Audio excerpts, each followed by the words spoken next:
7. Rádio Bandeirantes. Fechada com você. Fechada com a verdade. Manhã Bandeirantes. Oferecimento. Recap, Sindicato dos Postos de Combustíveis de Campinas e Região. Acesse recap.org.br. E Hospital São Luís Campinas. Acesse redditor.com.br. 10 horas da manhã, muito bom dia a você que está na Rádio Bandeirantes Campinas, que até agora ficou na companhia do Jornal Gente. Amanhã de volta, às 8 horas da manhã, logo depois do Primeira Hora, também na tela do Band News TV. Estamos chegando com informações da nossa região, mas atenção sempre voltada ao que é destaque no Brasil e no mundo nesta terça-feira, hoje 23 de janeiro de 2024. Eu sou o Heitor Fredo, nós vamos juntos até às 11h30 da manhã, contando também com a sua participação pelo nosso WhatsApp, o 19 97102 1493, 97102 1493, já liberado para você participar conosco nesta manhã que marca a virada de um tempo, porque chove em Campinas, temperaturas mais amenas inclusive, mas eu quero primeiro trazer uma informação para você que está nos acompanhando a respeito de trânsito na região do bairro Cambuí. Um caminhão bloqueia um cruzamento no Cambuí na manhã de hoje por conta do afundamento do asfalto. Quem nos acompanha pelo nosso canal do YouTube Rádio Bandeirantes Campinas vai ver o momento em que esse material está sendo retirado. Ainda há transtornos no local em cruzamento muito importante das ruas Antônio Lapa e Américo Brasiliense. Felizmente ninguém ficou ferido. A INDEC no local, monitorando o trânsito, indicando as alternativas também. A Sanasa também no local, próximo à ocorrência, para entender o que provocou esse afundamento de solo. O caminhão estava fazendo a curva, o solo cede, ele tomba, a carga fica espalhada e por isso lentidão também nesses pontos de movimentação intensa na manhã de hoje na região do Cambuí. Por conta da chuva, o motorista também muitas vezes reduzindo a velocidade, mudando eventualmente o caminho, evitando trechos que historicamente alagam em Campinas, como a Marginal do Pissarrão, como também a Avenida Princesa do Oeste, mas não há até aqui nenhum ponto de interdição, de bloqueio por conta de chuva, apenas esse em relação ao afundamento que a gente vai falar ainda hoje no nosso Manhã Bandeirantes, que tem os trabalhos técnicos de Gilberto Sufi na mesa de som, que tem a central técnica a cargo de Danilo Capucci e com a coordenação de Gil Kleber. Tiago Prudente também conosco. Bom dia para você. Bom dia, Heitor, aos ouvintes da Rádio Bandeirantes, nesta terça-feira. Vamos lá. Aquela terça-feira com cara de preguiça, os termômetros do CEPAGRE da Unicamp marcando neste momento 19,6 graus. Chovendo desde as primeiras horas do dia e hoje a máxima em Campinas não deve passar dos 23 graus. Tendência, segundo os meteorologistas da Unicamp, de chuva ao longo do dia. Mas não se iluda se você acha que aquele calorão já passou. Não, ele volta amanhã com o céu novamente com menos nuvens, com o sol mais intenso e na quinta-feira as temperaturas voltando às máximas próximas aos 30 graus.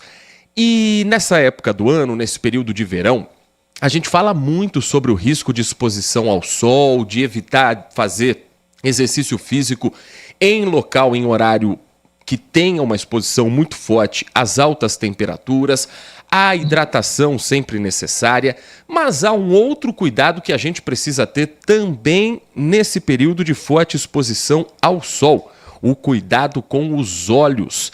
E é esse o assunto que a gente destaca a partir de agora na abertura do nosso Manhã Bandeirantes. E a nossa convidada é a doutora Juliana Zarate, médica oftalmologista do Grupo Cora Saúde.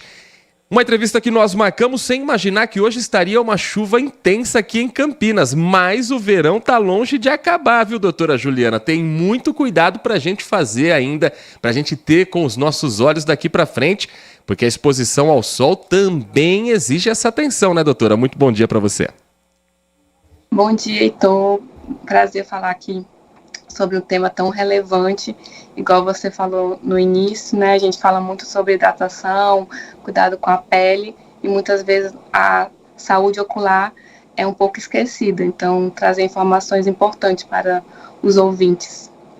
Doutora, o principal cuidado é o uso de um óculos escuro, um óculos de sol, mas não qualquer óculos de sol. Isso é parte também da prevenção desse momento em que a gente vive de alta exposição às altas temperaturas? Então, eu costumo falar que, na verdade, é um conjunto de fatores, né? Não existe um único fator principal. O óculos de sol, sim, ele é muito bem recomendado e, conforme você falou, a gente precisa estar atento à proteção ultravioleta, que é a radiação ultravioleta que os raios solares emitem. Então, esse óculos de sol, uma vez quando ele é adquirido, a gente tem que verificar a procedência desse local. As lojas, normalmente a gente indica essa compra que seja feita em óticas de referência, que ela tenha emitido o certificado de garantia para poder que venha, né, com certeza, essa radiação ultravioleta, essa proteção contra a radiação ultravioleta. Porque a gente comprar um óculos sem procedência, que só vem com filtro escuro, né, com a lente escura e sem o filtro de proteção, ele causa até mais danos para a saúde ocular. Tiago Prudente, conosco no Manhã Bandeirantes, doutora Juliana Zarate, médica oftalmologista, falando dos cuidados nessa época do ano que devemos ter com os nossos olhos. Bom dia, doutora, muito obrigado pela participação aqui no Manhã Bandeirantes. Eu queria entender que tipo de problemas a gente pode adquirir nesse período, quais são os sinais de alerta, o que fazer ao detectar um problema como esse. Queria que a doutora falasse para a gente, por favor. Bom dia, Tiago. Essa época do verão, né, a gente costuma estar muito em contato com outras pessoas, então um meio mais aglomerado. Então, uma das principais doenças do verão que a gente presencia muito em consultório e também na parte de emergências oftalmológicas são as conjuntivites virais, são as viroses, né, como um todo, e a conjuntivite viral, ela vem muito prevalente nessa época, ao longo do ano todo, mas é por conta dessa questão do aglomerado, da gente estar em contato com outras pessoas e esse contágio entre mãos contaminadas que são levadas aos olhos.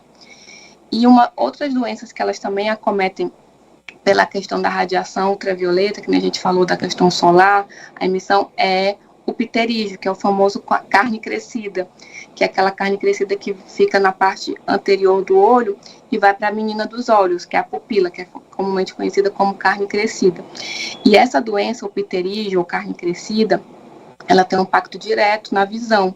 Se a gente não detectar e não cuidar, ela pode sim evoluir para uma perda, assim, da visão bem grave, que aí muitas vezes a gente tem que fazer o tratamento com cirurgias. Então, por isso que vem a importância do uso dos óculos de sol e também proteções como bonés, viseiras, para poder prevenir esse aparecimento da carne crescida. Uma outra doença que a gente também, que pode acelerar nesse período de exposição solar intensa é a catarata. A catarata ela não vai surgir de imediato, mas pessoas que têm exposições solares constantes, a gente observa em consultório, na nossa prática clínica, que essa catarata ela é acelerada. Normalmente a catarata ela acontece mais na terceira idade, por volta de 55, 60 anos. E pessoas que têm essa exposição solar excessiva, elas podem sim apresentar com uma idade de 45, 50 anos. No consultório a gente já presenciei casos como esses. E uma outra doença que a gente também tem nessa questão dessa parte que a gente tem que tomar cuidado é doenças que afetam a retina, que a gente tem a radiação novamente ultravioleta, causando uma queimadura na parte central do olho, que é a parte da mácula. Então, pode causar uma degeneração macular relacionada à idade, que essa é uma doença que ela é mais complexa e pode levar a um dano de perda da visão dos detalhes. Então, os pacientes eles começam a ter a visão meio distorcida, com focos borrados. O paciente ele chega ao consultório se queixando de: doutor, enxergo, mas enxergo torto. A imagem está torta, está desnivelada. Então, isso vai gerando impactos para os pacientes. Doutora Juliana, nessa época do ano, muita gente se programando para ir para a praia, férias ainda nesse finalzinho de janeiro, verão intenso, ou às vezes mesmo em piscinas públicas, mas principalmente praia. A gente às vezes esquece o óculos de sol, não leva um óculos escuro e tem os óculos que estão ali à venda. Aquele óculos que geralmente começa sendo vendido por R$50, vai na pichincha, cai para 10. Esse tipo de material, esse tipo de óculos, ele mais protege ou mais aumenta o risco de quem está na praia e o coloca, muitas vezes, acreditando que vai diminuir a exposição e vai proteger dos raios ultravioletas? Então, essa pergunta ela é ótima, porque permite a gente esclarecer a população. Esses óculos de sol, eles definitivamente, eles causam prejuízo para a visão. E por quê? Porque eles são só o óculos, a lente, com a cor escura. E eles não têm a proteção ultravioleta. Então, quando eu coloco esse óculos sem proteção, o óculos do camelô, o que acontece? O meu olho, a pupila do meu olho, ela dilata.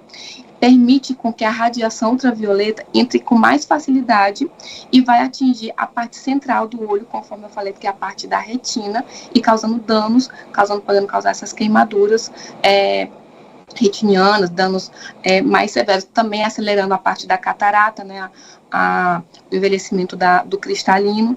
Então, entre a opção de usar um óculos de camelô e não usar nenhum óculos, é melhor você não usar nenhum óculos, porque não usando o óculos, a nossa pupila vai estar no estado natural, não vai estar dilatada, então não permite com que entre tanta radiação ultravioleta. Então, o ideal, sim, é que a gente sempre tenha um óculos de proteção, com proteção ultravioleta, comprado em um local com procedência, que venha com certificado. Nós conversamos aqui no Manhã Bandeirantes com a doutora Juliana Zarate, médica oftalmologista da Cora Saúde, a quem agradecemos demais pela atenção, por atender o nosso convite e por essa orientação importante numa época do ano em que nós temos que ter o cuidado redobrado, doutora Juliana. Um grande abraço para a senhora, um bom dia e um bom trabalho para a senhora e para toda a sua equipe. Um bom dia para vocês. Agora 10h12, mas enquanto isso, a nossa região ainda está sofrendo os reflexos do temporal do final de semana. Previsão para você que está chegando agora é que amanhã, quarta-feira, na quinta, o tempo volte a ficar um pouco mais estável, mas hoje essa chuva deve permanecer ao longo do dia. Não há pontos de alagamento em Campinas agora, mas há algumas cidades da região que ainda sofrem com o temporal dos últimos dias. Caso do município de Socorro, com 2 famílias ainda sendo atendidas e com doações chegando a todo momento para quem perdeu tudo por lá depois do transbordamento do Rio do Peixe. E caso também da cidade de Sorocaba, onde ontem esteve o governador do estado, Tarcísio de Freitas, visitando um dos pontos mais afetados da cidade, um hospital especializado no tratamento de câncer infantil da cidade de Sorocaba, um hospital que é referência ao GEPASSE, o Grupo de Pesquisa e Assistência ao Câncer Infantil. O local ficou tomado pela lama, tomado por sujeira, muita perda de equipamento, perda de material como medicamentos e, inclusive, a sala onde é feita a quimioterapia também ficou inutilizável antes de uma limpeza que contou até com policiais militares que ali foram para colaborar. O governador esteve por lá e falou a respeito de Sorocaba, mas também de Socorro e, principalmente, do estado como um todo, de quais são as ações que estão sendo programadas para esse período de chuva que não terminou e que, uma vez já mostrando os impactos desse começo de 2024, deixam a preocupação redobrada no estado de São Paulo. Vamos ouvir um trecho do que disse o governador Tarcísio de Freitas nessa visita ontem a Sorocaba. O desafio é avaliar o novo comportamento das chuvas. Então, aqueles tempos de recorrência que a gente tinha há algum tempo atrás já não se confirmam. Então, esses tempos de recorrência vão ser muito menores. Isso vai envolver, o reprojeto de muitos dispositivos e é o desafio agora de todas as cidades perceber como é que essa demanda está vindo, fazer o aumento das suas reservas florestais, aumentar a permeabilidade das áreas, né, e obviamente redimensionar dispositivos para que elas fiquem mais, a gente tem estruturas mais resilientes, né, de acordo com essas mudanças que vieram para ficar. Olha, a gente está já em contato com o prefeito de Socorro, tivemos, né, conversando com ele aí no final de semana, assim como nós fizemos com o Peruíbe e aqui com o Sorocaba. Ele está levantando as necessidades, a gente orientou a decretação de emergência e a nossa equipe de Defesa Civil vai sentar junto com a Prefeitura para que a gente possa levantar os estragos e avaliar aí a necessidade de ações de imediato para a recuperação da infraestrutura, além, obviamente, do suporte às pessoas que ficaram desabrigadas ou desalojadas. Sobre o hospital infantil em si, que trata câncer, a avaliação do governo do estado de quase 7 milhões de reais para um repasse imediato ao GEPASSE, com equipamentos e medicamentos que foram pedidos. A expectativa é que o quanto antes esse material chegue, e ele diz o seguinte, Tarcísio, quando a gente pega 1.750.000 reais em medicamento, 4.700.000 em equipamentos e bota alguma coisa a mais que ainda não apareceu, estamos falando de quase 7 milhões de reais que vão ter que ser repassados de forma imediata. O trabalho vai ser feito com a Secretaria de Saúde para repassar esse recurso e também antecipar verbas de deputados estaduais que estavam previstas para os próximos meses, especificamente para esse hospital. Então isso já é um compromisso por parte do governo do estado. Quanto às obras e o trabalho que pode amenizar as chuvas daqui para frente, o governador reafirmou que a administração estadual vai continuar atuando em parceria com as prefeituras municipais e com a Defesa Civil do Estado, oferecendo itens de ajuda humanitária para famílias desabrigadas e desalojadas, especificamente em Sorocaba e Socorro, nessas duas cidades do final de semana impactadas, mas de outros municípios também que possam sofrer daqui para frente. É óbvio, Tiago Prudente, que o problema de enchente no estado de São Paulo vem há muito tempo, tem muitos anos de promessa e muitas situações que não são de responsabilidade do governo do estado, mas sim dos municípios. Mas eu não vejo o governo do estado mostrar ação de planejamento futuro. Quanto ao trabalho da Defesa Civil, o monitoramento está sendo feito de forma exemplar nesses últimos tempos. O amparo que os municípios vêm recebendo, não tenho visto reclamações dos prefeitos, mas eu queria ver algo a mais. Queria ver planejamento daqui para frente numa estrutura que talvez evitasse que tantas famílias fossem desalojadas ou desabrigadas nos próximos temporais. Você tem razão, a ação da Defesa Civil no pós tem sido muito boa, mas a ação para prevenção, eu não vejo nenhuma iniciativa sendo tomada de forma efetiva. E o que chama a atenção é que, por exemplo, no orçamento do ano passado, esse levantamento foi feito pela Globo News, por exemplo, o Estado investiu menos de 50% do que estava previsto para combater enchentes no estado de São Paulo, de cerca de 2 bilhões destinados para serem utilizados em ações de infraestrutura hídrica e combate a enchentes, o governo do estado investiu ano passado só 841 milhões. Mais de 1 bilhão de reais deixou de ser investido. Esse dinheiro foi para onde? Isso o governo precisa responder. Não adianta vir agora, dar entrevista, falar, olha, vamos ajudar, vamos dar auxílio às famílias. Isso é o mínimo que o Estado pode fazer agora. Por que não agiu antes? Por que não fez a sua parte antes? Porque o governo do estado, e não é culpa só do governador atual, é culpa de outras administrações também, a administração João Dória, a administração Alckmin, a administração Serra, que não tomaram as medidas necessárias para que esses problemas fossem solucionados. É inadmissível um estado como São Paulo, que tem o orçamento que tem, ainda conviver com problemas como esse. Vou pegar um outro exemplo que é muito clássico e logo a gente vai ter que voltar lá. Capivari, que alaga sempre.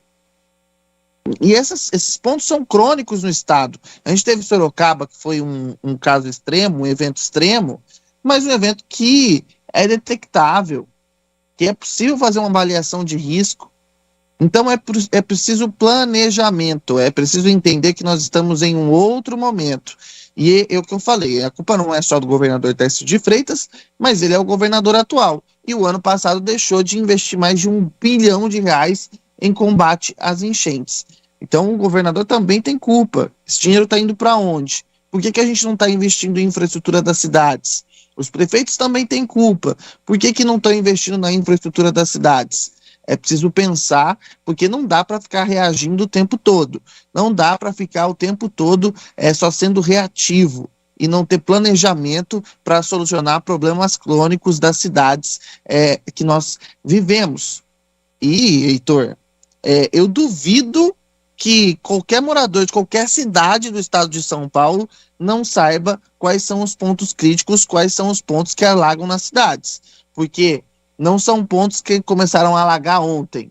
Sem dúvida nenhuma, já são pontos de enchentes conhecidos de muitos anos e ninguém faz nada. Então não dá para dizer que ninguém foi pego de surpresa. Não dá para dizer que ninguém não sabia o que ia acontecer. Sabia sim, então agora não adianta vestir colete da Defesa Civil e dar lá entrevista falando que vai agir para atender as famílias. Esse é o mínimo, é a obrigação do Estado e a gente tem que pontuar, está sendo bem feito. Agora, a obrigação mesmo principal dos governadores eleitos e dos prefeitos é cuidar da infraestrutura para que situações como essa não se repitam. E, infelizmente, isso não está sendo feito. Porque cada dia a gente só vai mudando o endereço. Você percebeu, Heitor? Vai mudando o CEP da tragédia e elas se repetem, mas se você vai conversar com a população vai dizer: esse é um problema crônico da cidade, é que choveu demais e agora a enchente foi maior do que o normal, mas sempre alaga. E você vai ver que isso sempre acontece, infelizmente. Se não tiver uma ação rápida e um planejamento, a gente vai ver essa situação se repetir. Agora foi Sorocaba, Socorro, aí a semana que vem é em outra cidade, em Valinhos, na outra em Vinhedo, depois em Hortolândia, depois só vai mudando o endereço. Então é preciso que haja planejamento o mais rápido possível para que as cidades ganhem infraestrutura para enfrentar esses eventos extremos. 10h21, deixa eu trazer uma atualização sobre o caminhão que afundou em um cruzamento no Cambuí. Acabo de conversar com a repórter Lucimeire Ramalho, que está no local, conversando também com as autoridades. E o veículo foi já retirado, mas ainda há uma interdição parcial por conta das obras sendo feitas agora pela Sanasa para tampar esse buraco que se abriu depois desse afundamento. Para você que está chegando agora no nosso Manhã Bandeirantes, um caminhão bloqueou o cruzamento no Cambuí entre as ruas Antônio Lapa e Américo Brasiliense. Ali no local, sabe quando você está dirigindo assim, você vê que tem uma diferença no asfalto, um quadradinho, quando já há uma obra que foi realizada anteriormente? Esse áudio que você acompanhou é porque no nosso canal do YouTube você tem imagens do momento em que a carga de tijolos estava sendo retirada. O motorista relatou para a repórter Lucimeire Ramalho que ele percebeu que havia esse quadrado de asfalto já recapeado, de uma obra que foi feita anteriormente, e que estaria vertendo água de baixo para cima. A partir disso, ele optou por não passar por cima desse quadradinho e, no momento em que ele faz a curva para desviar desse ponto, desse remendo de asfalto, tem o afundamento, que felizmente não terminou com ninguém ferido. O motorista está bem, mas a carga de tijolos tombou na avenida, tombou nesse trecho. Já houve a retirada do caminhão, já foi retirada também a carga, se perdeu muito tijolo, muito material que quebrou, o veículo também bem danificado. Nas imagens que você acompanha do nosso canal do YouTube, Rádio Bandeirantes Campinas, você tem um momento em que uma máquina está ajudando na remoção desses tijolos e também na retirada do caminhão, mas agora o trabalho está sendo feito do reparo da via. Então, se você puder evitar cruzamento da Antônio Lapa com Américo Brasiliense no centro, no coração do Cambuí, você vai fazer um bom negócio, porque agora o trânsito não é dos mais intensos, mas máquina pesada, local que tem muita gente circulando, é melhor evitar, ainda mais no período de chuva em que às vezes a gente tem dificuldade da sinalização e se não é a gente que tem, alguém pode ter na nossa frente, o trânsito fica mais perigoso, mais preocupante quando o tempo está instável assim. Mas não é o único ponto em que há ocorrência na manhã de hoje, não. A gente vai preparar agora também a imagem de uma perseguição que termina com um acidente e um poste derrubado na Avenida das Amoreiras. A perseguição foi na madrugada, mas ainda há interdição parcial no local.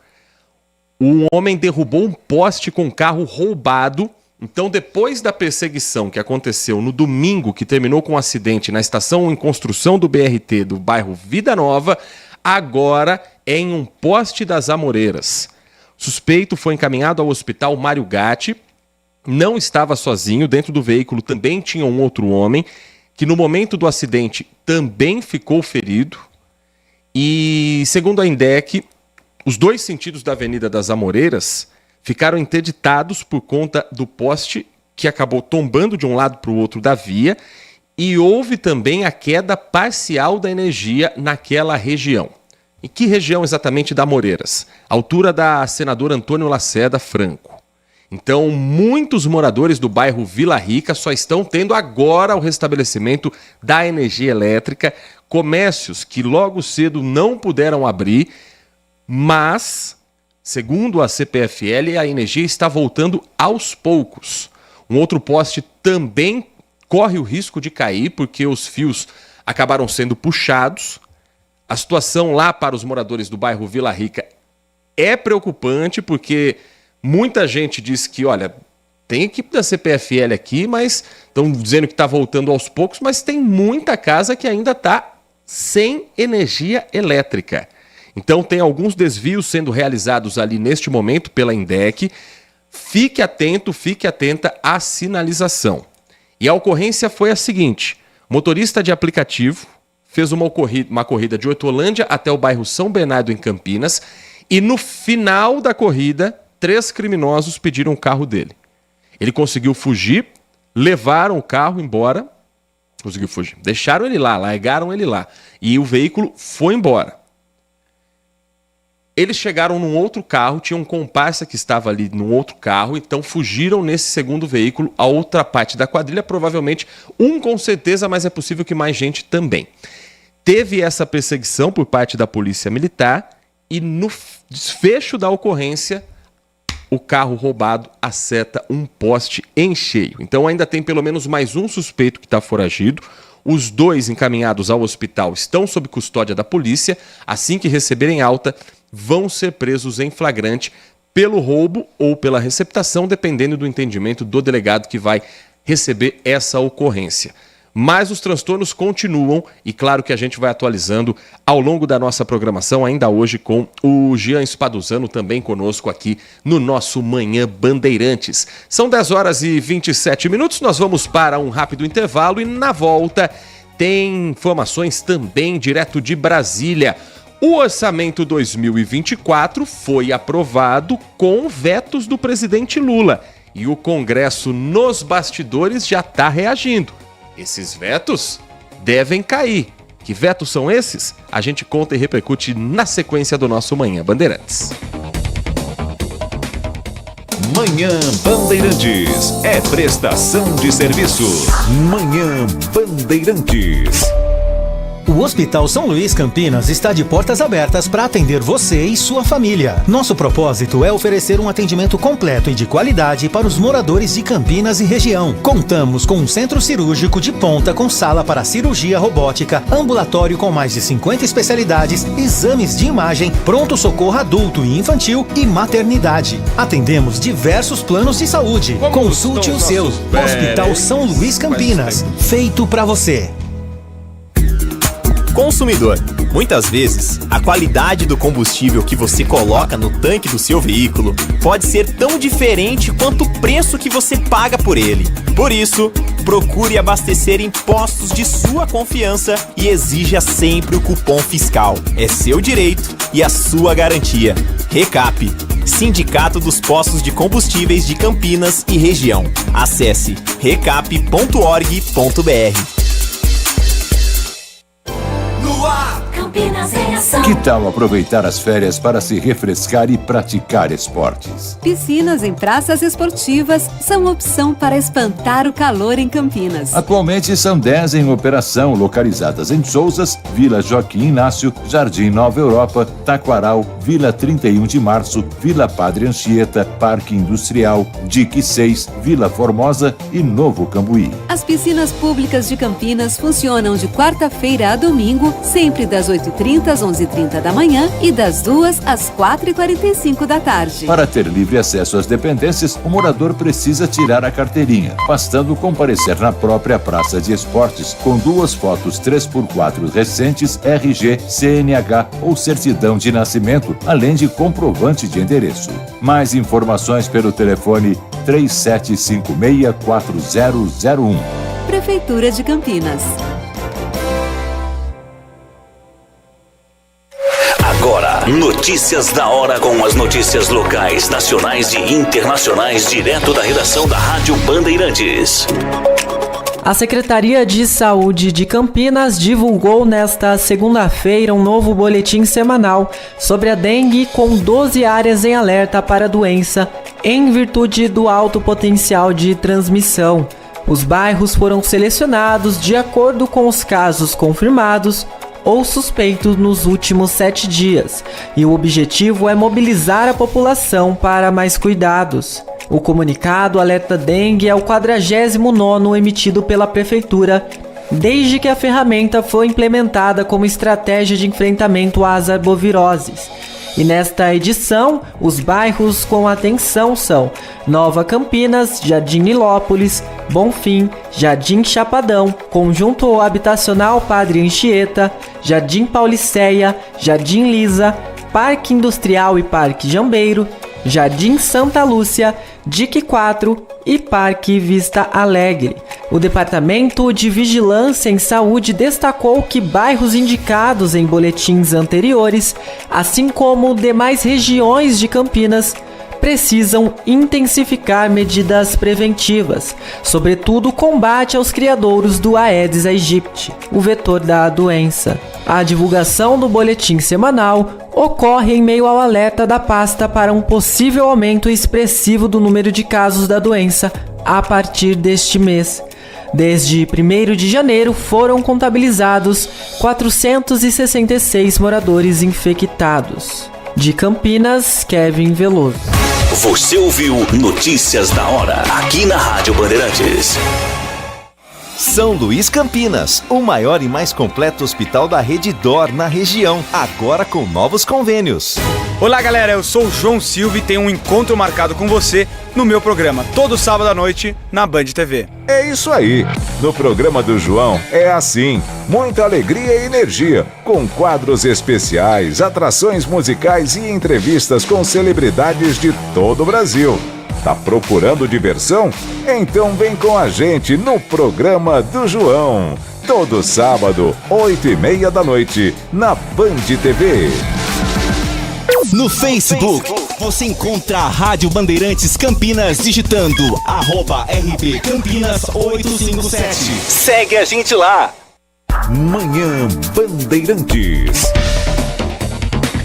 E participe conosco pelo nosso WhatsApp, o 19971021493, são 10h33. Ouvinte participando já conosco, vamos trazer também aqui as mensagens dos assuntos que nós repercutimos. O Marco Silva Bedin estava acompanhando atentamente a entrevista que fizemos com a doutora Juliana Zarate, médica oftalmologista, sobre os cuidados com os olhos nesse período de verão. E ele lembra que o Maluco Beleza já dizia lá atrás, quem não tem colírio usa óculos escuro. É, como vovó já dizia, né, Marco Silva Bedin? E deixando a brincadeira de lado, mas o colírio pode ser usado sempre para proteção dos olhos, principalmente quando estamos na rua com sol direto. É, só tem que tomar cuidado com o colírio e a quantidade, né, Marcos? Mas sim, é também uma forma de proteção. A participação também do nosso ouvinte com mensagem de áudio chegando aqui do nosso WhatsApp. Bom dia a todos, Didier Alê, Heitor Fredo, Thiago, estou acompanhando atentamente o que vocês estão dizendo sobre as enchentes.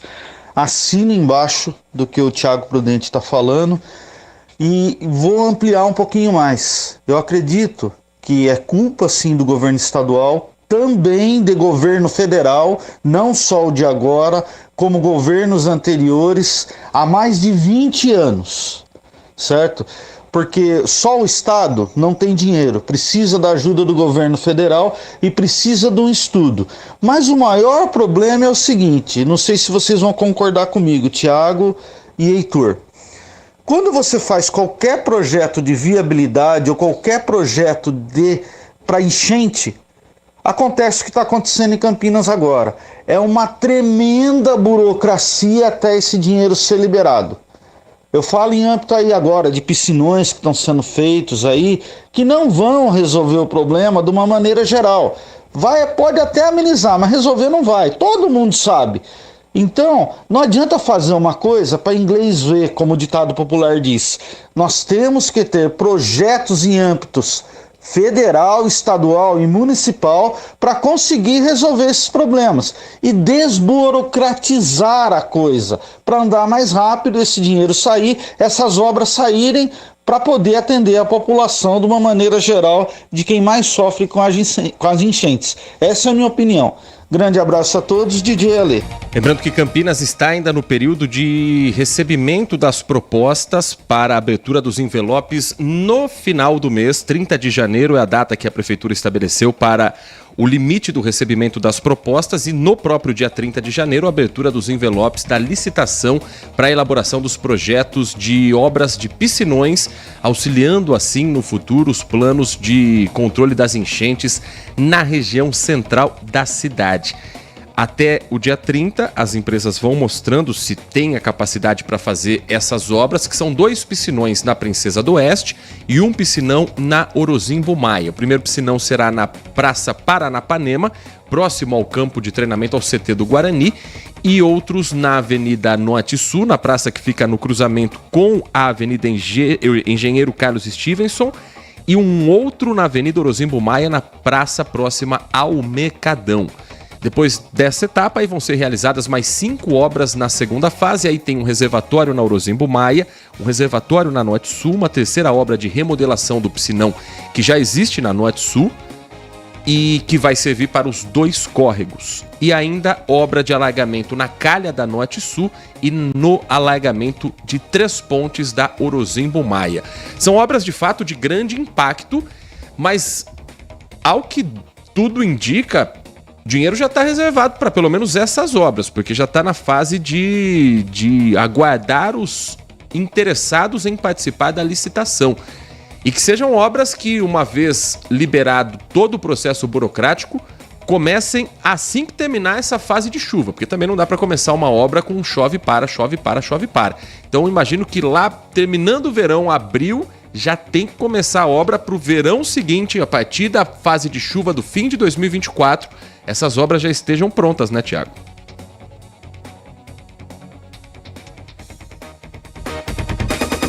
Thiago foi dar um pulo no piscinão para ver se está funcionando ou não a obra, mas daqui a pouco ele volta com a gente aqui dentro do Manhã Bandeirantes. Sobre o assunto enchentes ainda, o Edivalmir Massa também nos escreve: temos problemas de enchente no estado que já vem do ciclo do açúcar. Juntamos muita coisa, não é só culpa do governo, tem uma pitada de tudo, na opinião do Edivalmir. O povo que não respeita alguns limites constrói em área de risco, e aí as autoridades veem as construções e não fazem nada. Por quê? Porque às vezes está perto de uma eleição, não querem intervir porque vai prejudicar a candidatura, e assim vamos nisso que ele chama de zorra total. É o Edivalmir Massa participando conosco também do nosso Manhã Bandeirantes. Você também pode mandar a sua mensagem, a sua opinião, a sua sugestão, a informação do local onde você está neste momento. Tem chuva já por aí?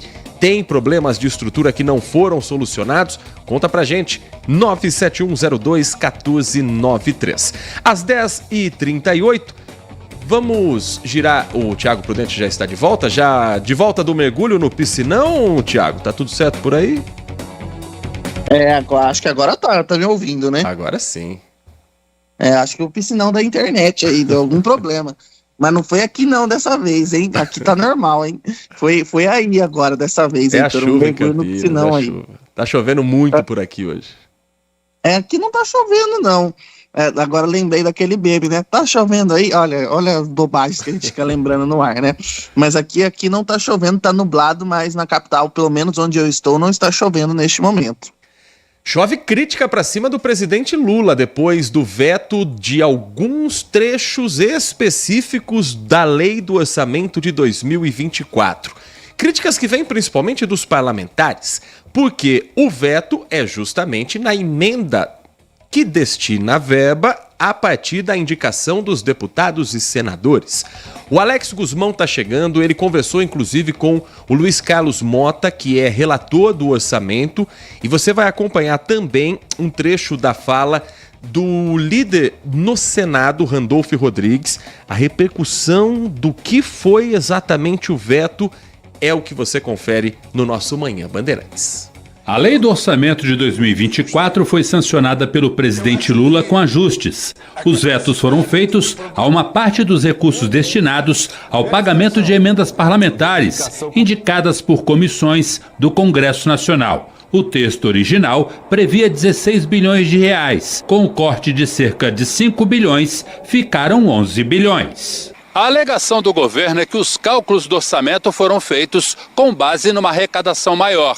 Mas como a inflação de 2023 ficou abaixo do esperado, a previsão de receita também precisa ser ajustada para menos. A ministra do Planejamento ficou de fazer isso o mais rápido possível, porque ela ainda não tem aonde vai ser cortado, vai fazer durante esses próximos dias e se comprometeu a se reunir com a gente na próxima semana ou no comecinho de fevereiro para a gente analisar. O governo ressalta que as verbas previstas para a área social foram mantidas, como o aumento de 18% para os recursos da saúde e de 11% para a educação. Segundo o líder do governo no Congresso, Randolfo Rodrigues, a situação dos cortes não é a ideal, mas é por uma boa causa, a queda na inflação. Vamos agora debater e conversar com o Congresso para encontrar as melhores soluções necessárias. Esse foi o veto que foi aposto, mas ao longo do ano tem o exercício da lei orçamentária. No exercício da lei orçamentária pode ter ajustes, pode ter recuperação em um dispositivo ou outro. Esse veto foi unicamente em decorrência de uma circunstância. E é uma circunstância, repito, que tanto o governo quanto o Congresso tem que celebrar. E que você ouviu foi Randolfo Rodrigues, líder do governo do Senado. Mas, afinal de contas, Gabriela Veras, conta pra gente o que são essas emendas que foram vetadas, as emendas de comissão, e qual foi a repercussão do Congresso? Já tem uma ameaça de queda, de derrubada desses vetos presidenciais, Gabriela? Mas primeiro, conta pra gente, explica o que são essas emendas para quem está acompanhando o Manhã Bandeirantes. São recursos que são repassados aos parlamentares, que por sua vez repassam ali a aliados políticos de vários locais do país, para que eles consigam fazer ali intervenções. Eles mandam ali um dinheiro para prefeito, para secretarias locais, né, municipais de cada cidade, cada região do país, para que investimentos sejam feitos lá na ponta, né, em várias cidades, em várias regiões. E aí, por isso que essa reação também é muito imediata, exatamente porque isso prejudica, na visão dos parlamentares, de acordo com alguns parlamentares que já se pronunciaram, já foram até inclusive às redes sociais para falar sobre o tema.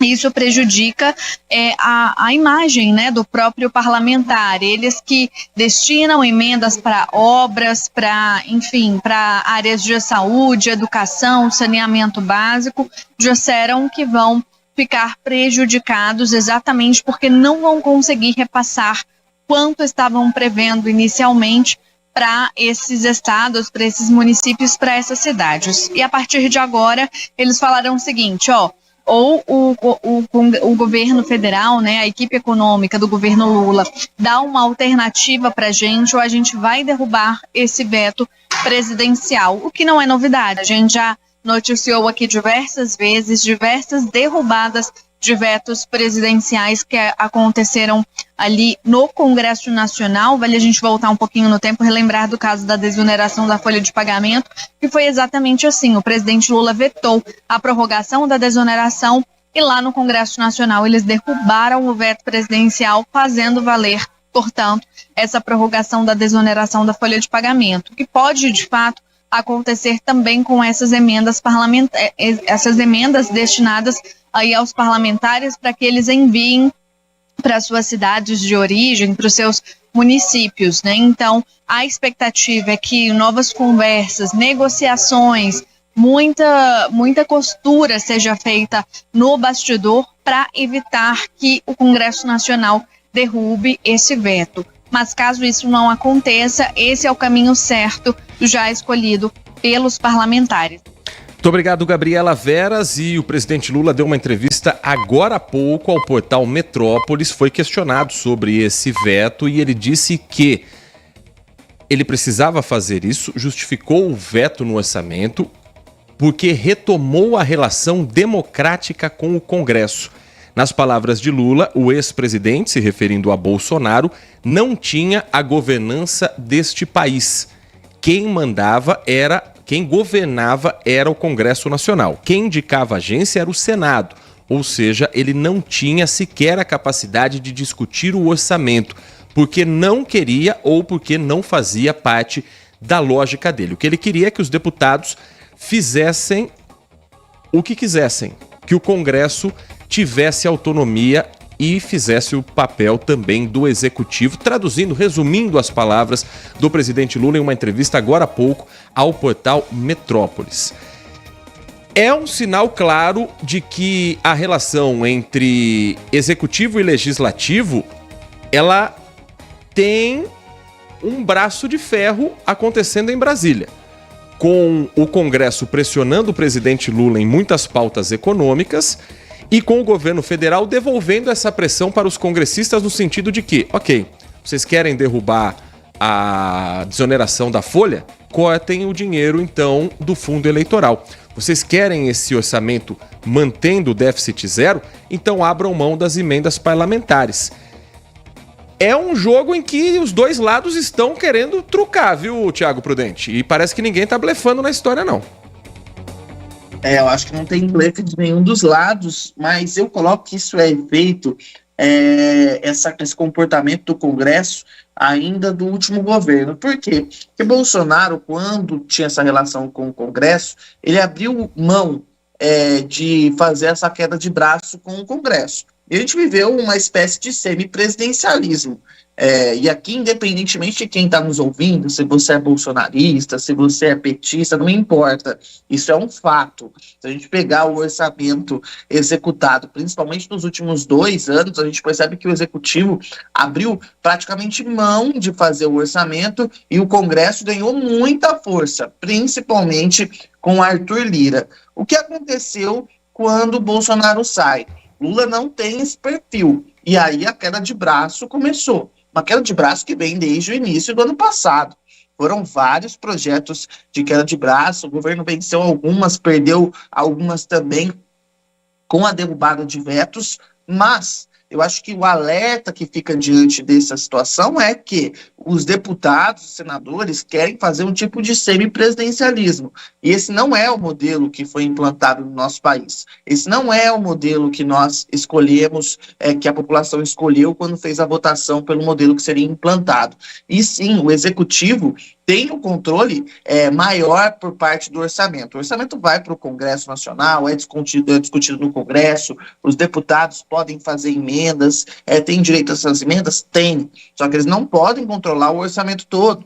Quem executa o orçamento é o Executivo. Quem mantém os programas sociais, programas de infraestrutura, envio de verbas para municípios e estados para programas que estão em ação, é o Executivo. E é basicamente isso que o governo tem tentado, retomar o controle do orçamento, que foi tomado pelo Congresso Nacional. E a gente tem que lembrar que não foi tomado por acaso, foi tomado em negociações quando o ex-presidente Jair Bolsonaro fez negociações com o Centrão para que ele tivesse uma base sólida. Foi a partir daí que essa negociação foi feita e o Congresso tomou conta do orçamento e fazia o que queria, do jeito que queria.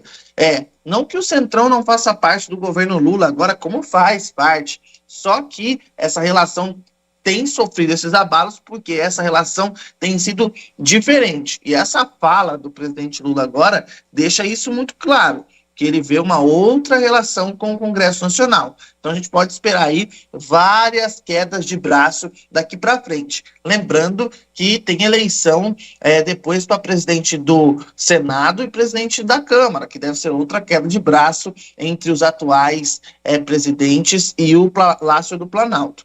Bom, dito isso, Heitor, a gente também tem que ressaltar que o veto tem uma outra questão, que chama Lei de Responsabilidade Fiscal, o governo não pode simplesmente sancionar a lei orçamentária sem prever. Se ele preveu, se ele conseguiu ali detectar que tem uma queda de receita, de arrecadação por causa da queda da inflação, ele não pode simplesmente sancionar o orçamento. Ele tem que prever também uma queda na liberação de recursos. E isso é natural. Então o governo faz também para evitar cair na lei de responsabilidade fiscal. E aí, se o Congresso derrubar o veto, aí não é culpa do governo. Ele não tem essa responsabilidade diante do Tribunal de Contas. Além disso, ontem o ministro Fernando Haddad deu uma entrevista ao Roda Viva da TV Cultura, e até recomendo quem puder assistir, vá no YouTube, dá para assistir lá, fica disponível. Ele fala inclusive da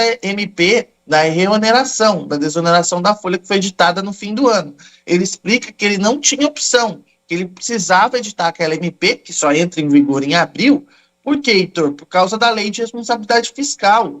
Por quê? Porque o Congresso fez um orçamento, preveu uma lei orçamentária, sem prever a desoneração da folha.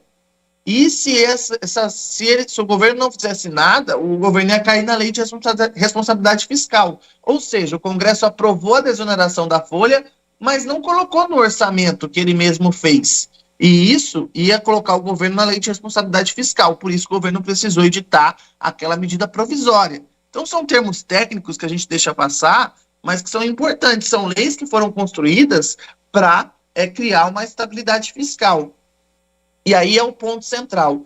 O Congresso brasileiro, isso não só o Congresso em Brasília, as assembleias legislativas, as câmaras também, muitas vezes fazem aprovação de projetos e derrubam vetos de prefeitos, governadores ou presidentes, só que não são punidas quando derrubam esses vetos, que desobedecem leis que estão lá para proteger a questão orçamentária, como a lei de responsabilidade fiscal. Por que só o executivo tem que responder à lei de responsabilidade fiscal? Por que a Câmara não tem, o Congresso Nacional não tem? Esses deputados e senadores também deveriam ficar inelegíveis quando derrubam vetos que vão prejudicar a lei orçamentária. Por que isso não acontece? Porque senão é muito cômodo também, né? Eu vou lá, desobedeço o orçamento, jogo o país em dívidas, aumento a dívida pública e depois vou lá fazer discursinho na rede social defendendo o déficit zero, sendo que eu votei para que o déficit não fosse zero. Então, a gente também precisa adequar a lei para que deputados, senadores, em qualquer uma das esferas também tenham essa responsabilidade, que é muito fácil, né? Ficar lá derrubando o veto e depois ficar defendendo o que não vota para defender. Então a gente precisa ter coerência nesse momento, para entender o que está acontecendo. É principalmente a lei da responsabilidade fiscal que pode deixar o político inelegível, no caso do executivo. Então esses vetos também não são por acaso, né, Heitor? Lei de responsabilidade fiscal também é uma das preocupações de prefeitos que se reuniram ontem em Brasília com o ministro das Relações Institucionais, Alexandre Padilha. O tema, a compensação pela perda de 32 milhões de reais para a área de educação. O prefeito Dário Saad esteve participando como um dos representantes da Frente Nacional de Prefeitos e... Inclusive, a prefeitura ela publica nesse momento uma imagem do prefeito Dário Saad ao lado do prefeito Edinho Silva, que é o chefe do executivo em Araraquara, e um dos aliados mais fortes do presidente Lula. É aliado muito antes de Lula ser, inclusive, presidente da República. Então, talvez seja para mostrar que a Frente Nacional de Prefeitos estava representada por gente que é oposição, por gente que é situação, mas com o mesmo interesse. Encontrar uma compensação pela mudança nos critérios de repasse da cota parte do salário educação. A sigla é QSE, cota parte do salário educação. Com as alterações que afetam municípios do Sul e do Sudeste, Campinas afirma que vai perder mais de 32 milhões de reais. O prefeito Dário Saad gravou um vídeo sobre esse evento, publicou também nas redes sociais e a gente traz um trecho para você entender um pouco mais sobre qual é a demanda que Campinas foi levar para as autoridades em Brasília. Olá pessoal, acabei de participar aqui no Palácio Planalto da reunião que discutiu compensações ou um período de transição para a perda que Campinas e muitas cidades do Sul e Sudeste do país terão em relação ao repasse do Fundo Nacional para Desenvolvimento da Educação, do salário educação. Pelos cálculos, Campinas vai perder em torno de 30, 40 milhões após uma decisão do Supremo Tribunal Federal. Estou aqui para tentar reverter essa situação junto com prefeitos do Brasil inteiro e estamos aí, colocamos o ministro a nossa demanda, a importância que é de ter compensação ou do período de transição para que Campinas e as outras cidades do Sul e Sudeste do país não sejam prejudicadas.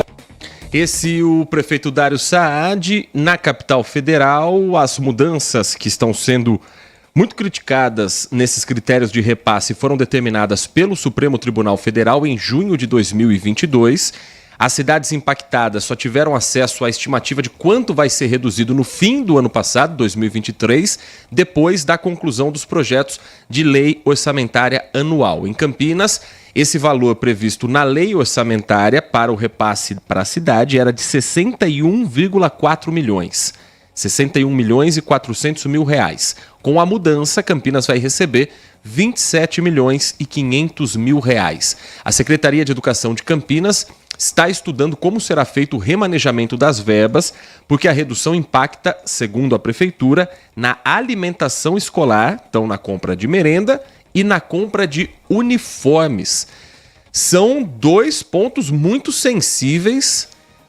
É algo que foi determinado pelo Supremo Tribunal Federal, então Campinas afirmando que não sabia qual era o tamanho do impacto e perder 32 milhões de reais de uma hora para outra é algo muito sério para fechar as contas aqui no município, né, Thiago?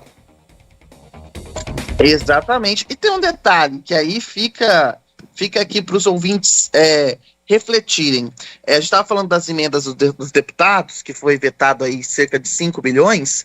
Restaram ainda, somando emendas de comissão e emendas individuais, 47 bilhões e meio. 47 bilhões e meio. Então os deputados também estão reclamando de barriga cheia, os deputados e senadores. Nunca antes na história desse país, para não dizer, usar uma frase do nosso presidente, um valor tão grande de emendas esteve disponível no orçamento. E aqui é uma crítica a essa quantidade de emendas abusivas no orçamento. Por que não destina parte dessas emendas dos nossos nobres deputados aí, senadores, para que os municípios adotem uma regra de transição no caso do salário educação? Aí ninguém quer, né? Porque não aparece, né? Em ano eleitoral, não é emenda que vai aparecer com obra, né? Aí ninguém quer destinar verba para isso, né? Bom, dito isso, Heitor, a gente tem esse ponto aí, o Edinho Silva, que é secretário da Frente Nacional dos Prefeitos, secretário-geral da Frente Nacional dos Prefeitos, pediu essa regra de transição. Só que essa regra de transição tem uma dificuldade, que precisa de dinheiro para fazer essa regra de transição. Porque antes era o seguinte, esse salário educação era medido pela arrecadação na fonte, ou seja, o critério era a origem da fonte de arrecadação para a partilha do recurso. Ou seja, as cidades maiores, que tinham uma arrecadação maior, recebiam mais recursos. O STF, em 2022, entendeu que esse repasse não estava correto, que o repasse do salário educação tinha que seguir a proporcionalidade do número de alunos matriculados na rede pública. Ou seja, a cidade recebe o salário educação conforme o número de alunos matriculados na rede pública. Inclusive, a Frente Nacional dos Prefeitos não é contra esse modelo, é favorável, entende que é um modelo mais justo, mas pede um período de transição. Mas, para realizar essa transição, é preciso dinheiro. E eu acho que o governo tem que aí destinar recursos para que seja feita uma transição mais tranquila para esses municípios. Mas eu posso defender isso tranquilamente, porque eu não sou o doido de ficar defendendo aqui déficit zero o tempo inteiro, que não pode fazer investimento em educação, porque as pessoas chamam de gasto, né? Eu nunca fiz essa defesa aqui. Então, eu acho sim que o Estado tem que fazer uma regra de transição para diminuir o impacto nos municípios. Agora, para quem defende a austeridade, déficit zero a qualquer custo, esse tipo de regra não pode passar. Agora eu quero ver se os partidos que são favoráveis a essas medidas de austeridade vão defender o veto do presidente Lula no orçamento dos 5 bilhões das emendas. Eu quero ver se vai defender a MP da reoneração defendida pelo Fernando Haddad, porque isso basicamente defende também para que tenha déficit zero. Eu quero ver se vão ter coerência para defender isso, ou se vão ficar só no campo ideológico. Agora, como diz o ditado popular, a cobra vai fumar. E eu quero ver como é que esses deputados e senadores vão se comportar. Porque é aquilo que eu sempre bato na tecla aqui. É preciso coerência. E os ouvintes podem ficar tranquilos. Eu sempre vou ser coerente naquilo que eu falo. Eu vou tentar ser ao máximo. E o dia que eu errar, eu vou aqui e não tenho problema nenhum em dizer que estava errado. Mas nesse ponto é aí que a gente vê que falta coerência dos nossos políticos. Não dá para ficar defendendo déficit zero e também só ficar indo pedir dinheiro. Como é que você defende a austeridade, defende melhora das contas públicas, mas a qualquer sinal você vai lá pedir dinheiro? Não tem coerência. Nenhum governo na face da terra vai conseguir ter austeridade em contas públicas se a qualquer momento todo mundo vai lá pedir dinheiro, seja o Congresso Nacional, sejam os governadores, sejam as cidades. Então é preciso também coerência. E aí, nesse caso, o presidente Lula, mesmo indo na lei orçamentária o déficit zero, né, Heitor? Ele nunca disse que é favorável ao déficit zero, né? Então, vamos colocar isso aqui. É mais uma questão do ministro Fernando Haddad. Mas aí eu coloco também a incoerência dos partidos que estão na oposição, que também pede déficit zero, mas vira e mexe estão lá pedindo dinheiro e quando precisam votar em projetos que são polêmicos e que buscam o déficit zero, cai fora, né? Todo mundo some, finge que nada está acontecendo, né? Então é preciso coerência. Vamos ficar atentos, gente, ano eleitoral. Fique atento no comportamento do seu deputado, do seu senador, porque eles vão voltar para a cidade de origem deles para apoiar candidato ou mesmo ser candidato. Dá uma olhada como é que ele está votando para ver se ele não está enganando o seu público. Fala uma coisa e vota outra. Na opinião do Adriano Vermelho, ouvinte que nos escreve pelo 971021493, ele diz que não sabe se é uma visão utópica, meio ingênua ou até mesmo esperançosa demais da parte dele, mas independente de posição política ou ideológica, ele acredita que deveríamos torcer pelo país. E mesmo sabendo que a oposição deve sim pegar no pé, cobrar, fiscalizar, ele acredita que não pode ter sabotagem. Não podemos nos sabotar. Mesmo que você não queira admitir que algum projeto é bom, porque daria crédito a seus adversários, não admita, mas também não trabalhe contra. Não dá mais para aceitar a velha ideia de que se você não for no poder, se não for você que está lá, a política deve ser do quanto pior, melhor. Precisamos remar todos para o mesmo lado. É o que escreve o Adriano Vermelho nesta manhã. Meu. Eu acho que também sonho meu. Puro sonho, né, Thiago? Eu não sei, eu só lembrei essa parte da música, não sei nem que música é essa, mas é basicamente isso, né? Sonho meu, você acha que a oposição raramente vota em projetos pensando no país, né? O quanto pior, melhor, para a oposição é sempre isso. Independentemente de quem está na oposição, tá, gente?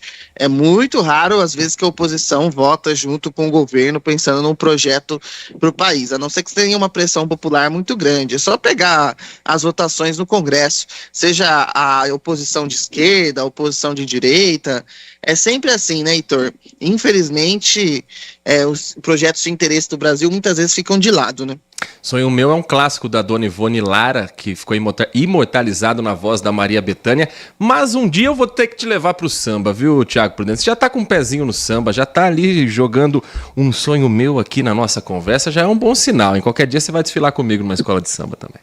Ah, você viu? Eu já joguei porque eu sabia que você é um especialista. Para os ouvintes que não sabem, o Heitor é um fã tá sempre aí aqui agora no AMB, né? Uhum. Não é AMB em São Paulo, né? e Sapucaí no Rio de Janeiro. Eu tô meio... eu tô me perdendo um pouco o fio da meada hoje. Falei, deixa eu perguntar pro Heitor se tô certo ou não. Mas você tá sempre aqui, né, Heitor? Curtindo o carnaval, né? Sábado estaremos aí no ensaio técnico, inclusive. Agora, voltando para a questão que o Adriano falou, de que a oposição não pode remar contra. E muitas vezes acaba fazendo esse gesto. Na semana passada, nós acompanhamos toda a discussão a respeito da possível farpa entre Jair Bolsonaro, o ex-presidente da República, e o presidente do PL, Valdemar da Costa Neto. E agora, um novo personagem entra em cena. O deputado federal Ricardo Barros, do PP do Paraná, que foi líder do governo Bolsonaro, elogiou o programa de estímulo industrial anunciado pelo presidente Lula ontem. Isso também teria causado incômodo ao ex-presidente Jair Bolsonaro. Segundo relatos feitos por um grupo de aliados, numa publicação que está no portal da CNN, o ex-presidente não gostou de seu ex-líder na Câmara dos Deputados ter afirmado que o plano de financiamento é uma ótima iniciativa do governo federal. E aí a gente vê o presidente Lula dando entrevista hoje, cutucando o Bolsonaro. Bolsonaro chegando nos aliados. Como assim? Você está elogiando o governo do PT? É o que a gente sempre bate na tecla. Para os dois que hoje formam a polarização política, o ideal é continuar assim, Thiago. Exatamente. E no caso do Ricardo Barros, dá para adaptar a música aí. O Bolsonaro ia poder cantar aí, ó. O Centrão não é meu, o Centrão não é meu. Tá inspirado hoje, rapaz. Então, o Centrão é de quem tá no governo. Ricardo Barros é do Centrão, sempre foi. Então, falar de aliado de primeira hora é piada. O Ciro Nogueira, que foi ministro-chefe da Casa Civil do Bolsonaro, disse em entrevista algumas vezes, e repetiu agora no início do ano, de que ele não pode trair Bolsonaro, mas que tem uma boa relação com o Lula, que o Lula confia nele. Sei que não pode trair o Bolsonaro. Já traiu, né? Já tá lá no governo Lula, o PP faz parte da base do governo, o Republicanos faz parte da base do governo, não faz parte nas redes sociais, mas internamente os deputados votam junto com o governo. Para você ter uma ideia, o partido que menos vota com o governo, que faz parte da base, que tem mais rupturas ali, é o União Brasil. Mas os outros partidos, PP, Republicanos, votam maciçamente com o governo. Então é basicamente isso. Esse negócio de a polarização é bom para alimentar o discurso político, mas o centrão ali não é aliado de primeira hora de ninguém. Muda a casaca em 5 minutos. Onde é que está o poder, eles estão juntos. E isso fica muito claro, né?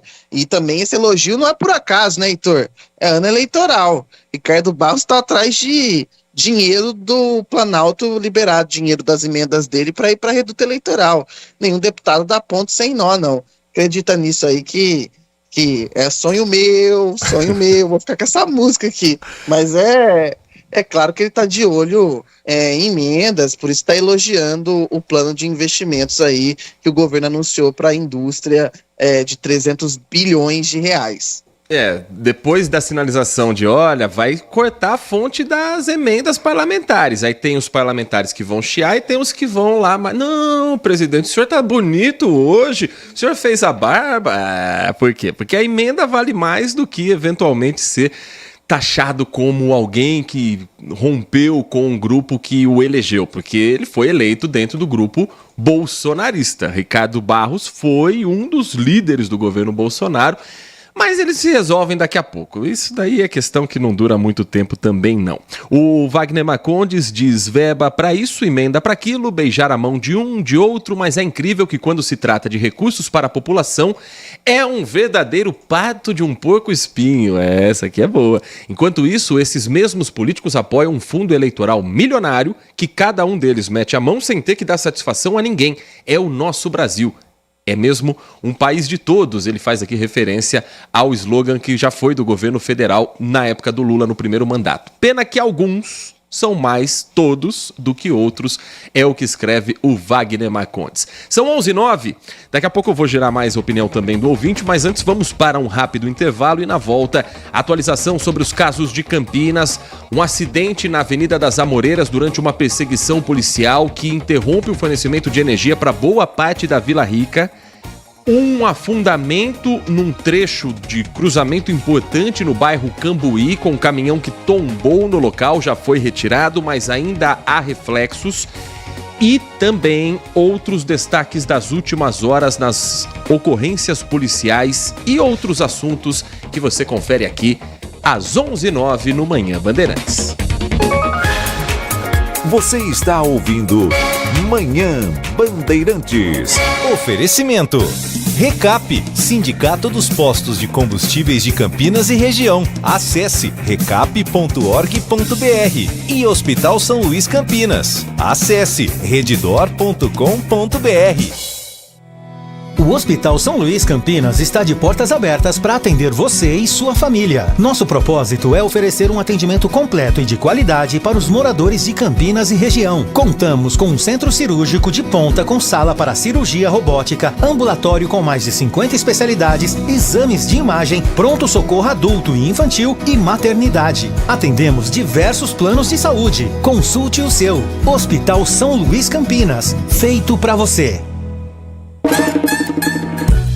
Oi, aqui é o Rafael Portugal e eu falei com muita gente para entender as vantagens de abastecer seu carro flex com etanol. Primeiro, todo mundo fala do preço, que etanol é mais barato, mas tem muito mais, tá? Usar etanol ajuda a manter o ar que a gente respira melhor e é melhor até pro motor do carro. O etanol é bom pro Brasil também. Ele é produzido aqui e com tecnologia 100% nacional. Conclusão, vai de etanol, é bom pra você, pro carro, pro Brasil e pro planeta. Vai de etanol. O melhor do futebol, no FM 85,7 da Rádio Bandeirantes. Campeonato Paulista 2024, com transmissão da equipe líder de audiência, eleita para o hall de notáveis da CESP. Nesta quarta-feira, o Guarani faz sua estreia no Brinco de Ouro, às 21h30, diante do São Bernardo. E na quinta-feira, a Ponte Preta vai encarar o Santos, às 19h30, na Vila Belmiro. Jogos da segunda rodada do Paulistão. A melhor cobertura em FM 85,7 e também no youtube.com/Rádio Bandeirantes Campinas. Futebol é com a Bandeirantes. Futebol é com a Bandeirantes. Laia, laia, laia, Bandeirantes. Futebol. São Luís Campinas, o maior e mais completo hospital da Rede DOR na região, agora com novos convênios. Na programação da Rádio Bandeirantes Campinas, você tem voz ativa. 19971021493. Este é o nosso WhatsApp. Manhã Bandeirantes. 11h12. Voltamos a falar sobre 2 acidentes que aconteceram nas últimas horas em Campinas e que ainda têm reflexos nessa manhã chuvosa de terça-feira, 23 de janeiro de 2024. Jean Spaduzano, vamos começar falando sobre o caso no Cambuí, em que um caminhão carregado com 1.300 tijolos tombou durante um afundamento de asfalto. A Sanasa enviou uma nota agora há pouco para nossa produção. E quais são os esclarecimentos?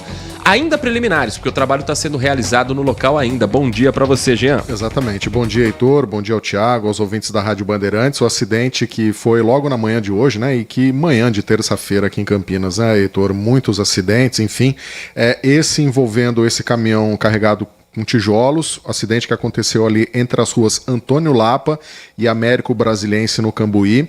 Esse caminhão ele acabou tombando e a Sanasa, como você bem disse, já encaminhou para a gente uma nota, né, esclarecendo isso, e a nota diz que houve um rompimento da rede ali de água no local, né, que a companhia recebeu o registro dessa ocorrência às 6h47 da manhã, né, e que às 7h39 uma equipe foi encaminhada para esse endereço. Só que nesse intervalo, né, entre a companhia, a Sanasa, ser avisada e encaminhar uma equipe, ocorreu nesse intervalo, o caminhão passava por lá e aí não teve tempo de sinalizar a via e aí o caminhão acabou afundando em decorrência desse rompimento na rede de água ali do local. Então o caminhão pesado, rede estourada, o solo já estava ali consumido também, né? A areia que sustentava ali a terra, né? Acabou cedendo com vazamento de água e com isso o caminhão acabou afundando. E como você disse, o trânsito ali ficou muito complicado na região do Cambuí, principalmente ali nesse trecho entre Antônio Lapa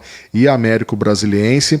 A Sanasa disse que já providenciou todos os equipamentos para fazer a retirada da carga do caminhão, né, para retirar esse material da rua, para poder liberar o quanto antes e começar o reparo o mais rápido possível para concluir esse serviço, né? E até em relação ao ressarcimento, né, a Sanasa diz também na nota que sempre faz quando há comprovação de que é a responsável pelo fato, que é o caso agora, como aconteceu lá no Cambuí hoje. E aí que nesse caso o interessado, né, o proprietário do caminhão, deve procurar a Sanasa para pedir o ressarcimento por esse prejuízo, mas é uma situação que houve a comunicação para a Sanasa, só que até a equipe chegar lá e sinalizar, esse caminhão acabou passando e afundou ali. Realmente uma situação que pegou muita gente de surpresa hoje de manhã, principalmente ali no Cambuí, viu, Heitor? O ouvinte Felipe, morador da Vila Rica, ele escreveu agora há pouco quando falávamos desse assunto: aqui em casa a luz ainda não voltou. Estou acompanhando vocês pelo FM 85.7, torcendo para não acabar a bateria do celular, porque ele vai ter que sair para trabalhar daqui a pouco. Da CPFL tem alguma explicação desse acidente que provocou a queda de energia elétrica depois que um veículo em fuga, carro roubado, atingiu um poste de energia? Atingiu um poste, né, ali na região da Moreiras, né? Nós entramos em contato com a CPFL, com a assessoria de imprensa da CPFL, Heitor, mas até o momento a gente não teve um retorno, tá? Mas já estamos em contato com a CPFL para obter essa informação, mas pelos estragos ali, a gente pode dizer que é um trabalho que vai ser um tanto quanto delicado, né? Porque envolve troca de poste, de fiação, dia de chuva, então são vários fatores ali que colocam, vamos dizer assim, um pouco mais de dificuldade nesse trabalho. Não que a equipe não esteja, as equipes da CPFL não saibam trabalhar nessas situações, mas os cuidados devem ser redobrados, né? Então o trabalho ali continua, porque o estrago foi muito grande, a pancada desse carro no poste foi muito forte e ali o trânsito ficou muito complicado na manhã de hoje, na Avenida das Amoreiras, ali na região da Vila Rica, e portanto agora o que acho que a melhor situação nesse momento é que o pessoal que mora ali no entorno da Vila Rica, ali nesse trecho da Amoreiras, tem um pouquinho de paciência, porque esses trabalhos aí vão se estender por algumas horas ainda, e até que tudo isso seja concluído, Heitor, a gente acredita, mesmo sem chegar essa nota oficial, que a energia só vai ser restabelecida depois desse trabalho, que tem que ser feito com cautela, justamente por causa dessa questão, né, que a gente fala de chuva, envolvendo troca de postes e passar toda a fiação de novo. Realmente não é um trabalho muito simples de se fazer. Ou seja, o Felipe vai ter que ter paciência lá na Vila Rica. Provavelmente ele vai, acho que, carregar o celular no trabalho, né? Porque, pelo jeito, os trabalhos vão continuar ainda. É evidente, nós estamos aguardando um posicionamento da CPFL e se chegar a tempo ainda da gente se manifestar aqui no Manhã Bandeirantes, a gente traz essa informação para os ouvintes também. Mas, pelo andar da carruagem lá, eu acho que o trabalho vai se estender por um pouquinho mais do que até o horário do almoço, viu? Se você achava que era só você aí em São Paulo com a Enel que tinha problema, né, Thiago? Então, eu ia colocar isso, né? Claro que a CPFL ainda é muito melhor que a Enel, mas a gente tem visto como as companhias de energia no nosso país são ruins, né? Teve o episódio aqui na capital paulista, alguns episódios no interior, e agora, no Rio Grande do Sul, agora a população 5, 6 dias sem energia elétrica, e o descaso total, né? Talvez alguém precise alertar a CPFL que a assessoria de imprensa ser rápida e dar uma nota para a imprensa sobre quando vai voltar a energia é importante, porque tem gente que se informa, que está conectado com a imprensa para saber quando tem uma previsão de voltar a energia. Ou as pessoas não sabem disso, quem está conduzindo a comunicação da CPFL. O ouvinte está lá sem energia, está acompanhando pelo rádio, para saber quando é que ele vai voltar a ter energia. A Sanasa Só uma dúvida, Jean, ela recebeu o chamado que horas que aconteceu o acidente? Que horas que a equipe chegou lá? Então, a Sanasa diz que em nota que ela recebeu a comunicação às 6h47 da manhã, né? E que às 7h39, praticamente aí 1 hora depois, a equipe foi encaminhada para esse endereço, né? E que nesse intervalo, entre o registro da ocorrência pelo 0800 da Sanasa e o envio da equipe, o caminhão acabou passando por lá e acabou sendo, né, afundou ali naquele trecho, viu, Thiago? Detalhe, a nota fala que a equipe foi encaminhada, que ela não estava lá. Isso, então, assim, exatamente, a equipe só foi encaminhada às 7h39, exatamente. Não dá para demorar tudo isso, ainda mais em uma região tão movimentada, e felizmente ninguém ficou ferido, mas poderia ter alguém ficado ferido nessa situação. Então também precisa de agilidade, tem que cobrar essa NASA para agilidade, o que demonstra... esse nosso país, os serviços prestados nesse nosso país é uma coisa inacreditável, né?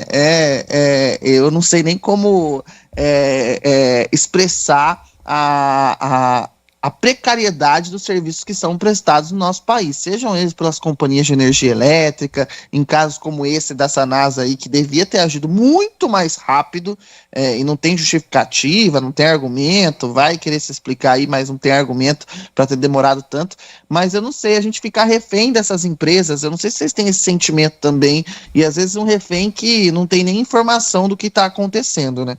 Ontem teve uma queda de energia no Rio de Janeiro, estava acompanhando o noticiário da imprensa carioca, 30 horas sem luz no bairro Botafogo. Aí entrevistaram um comerciante que disse o seguinte, olha, eu liguei agora lá na Light, eles disseram, bom, o senhor fez a reclamação, nós vamos ver se a situação é essa mesmo, e aí ele retrucou, não, mas peraí, 30 horas já sem energia elétrica. Então, mas o senhor é o primeiro a fazer esse relato de que aconteceu. Não, mas é impossível, não é o primeiro, né? Não, isso é impossível, né, acontecer, né? 30 horas sem energia elétrica e a resposta é essa, vamos checar se realmente está sem luz no seu bairro. É assim que o cidadão é tratado, pagando caro pelo serviço. Isso acontece aqui, acontece infelizmente em todo o país. Agora, uma outra situação... Oi? Liga no celular, liga em companhia de celular, então, de telefonia, então, para ver como é que você é tratado quando você vai reclamar alguma coisa. O senhor tem certeza disso?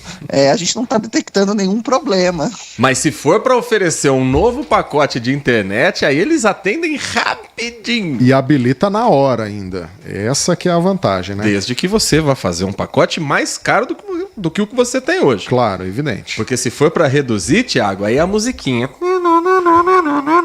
Aí não tem jeito, né? Aí não tem jeito. Com as linhas ocupadas. Aguarde 1 minuto. E lá se vão horas e horas e horas. Eu fui fazer um cancelamento Fui fazer o cancelamento uma vez de uma revista, de uma editora. Essa é a editora, a grande editora que tem no Brasil.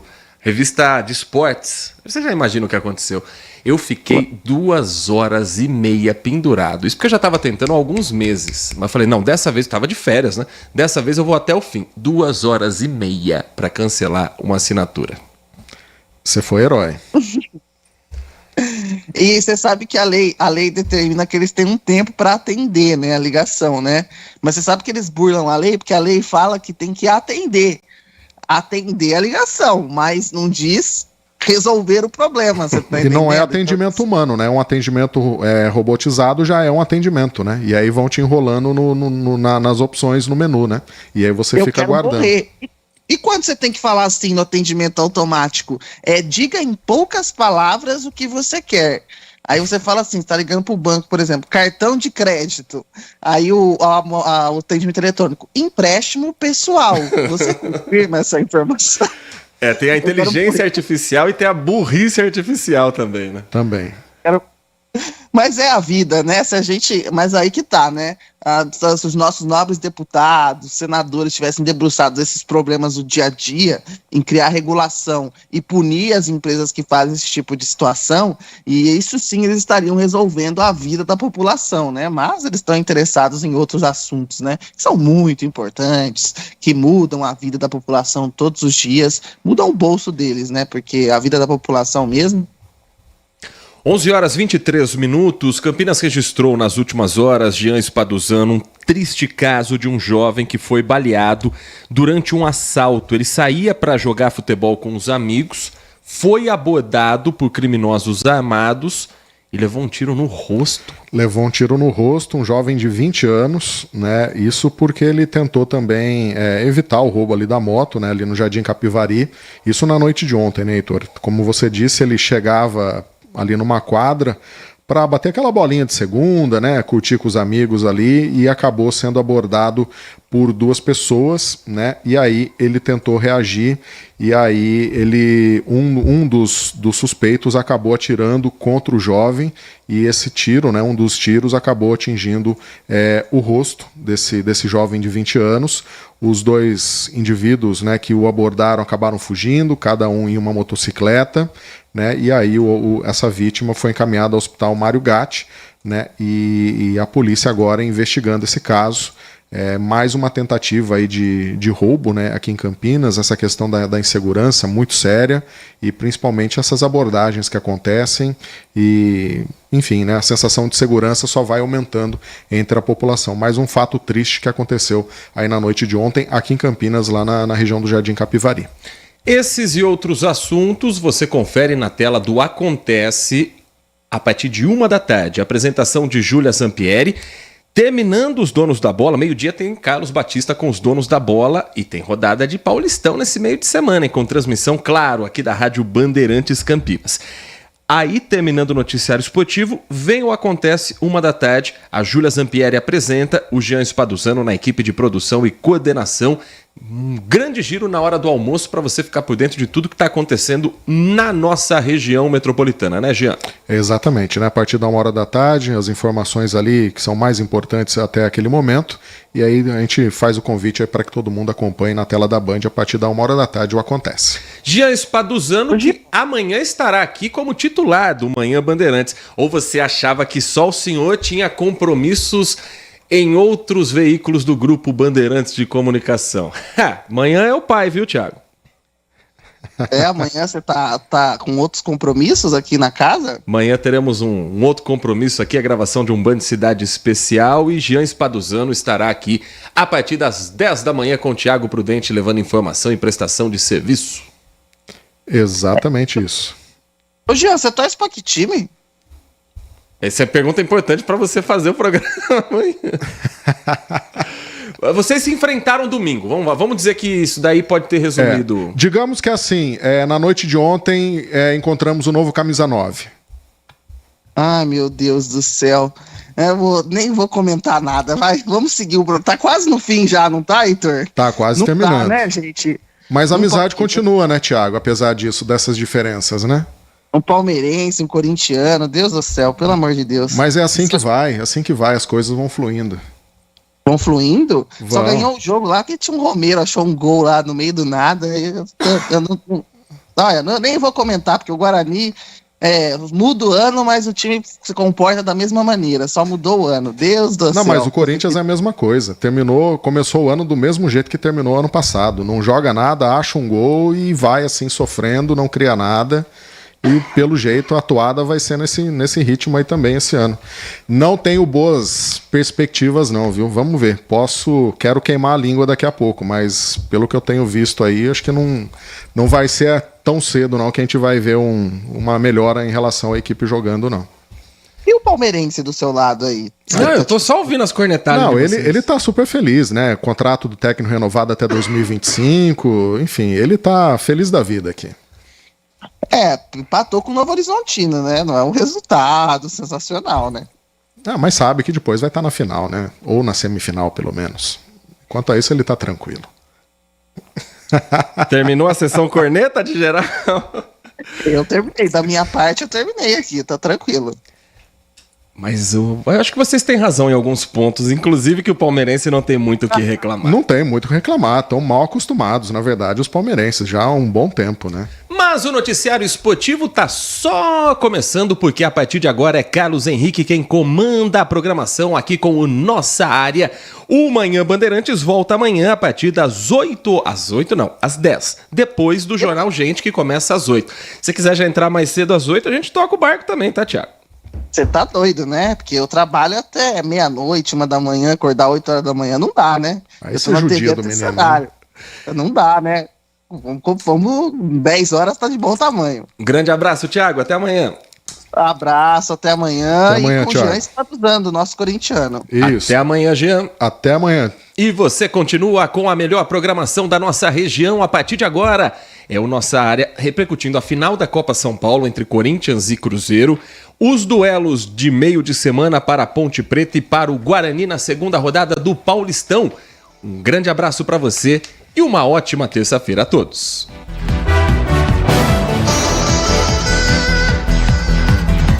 Manhã Bandeirantes. Uma série que é sucesso mundial no streaming, agora na tela da Band. Vikings, sagas lendárias de heroísmo, batalhas, romances, adrenalina e muita emoção esperam por você. Prepare a pipoca e não perca nenhum episódio. Maratone esta super série com a gente. Vikings, de segunda a sexta, 10h30 da noite, na Band TV. Consumidor, muitas vezes, a qualidade do combustível que você coloca no tanque do seu veículo pode ser tão diferente quanto o preço que você paga por ele. Por isso, procure abastecer em postos de sua confiança e exija sempre o cupom fiscal. É seu direito e a sua garantia. Recap, Sindicato dos Postos de Combustíveis de Campinas e Região. Acesse recap.org.br.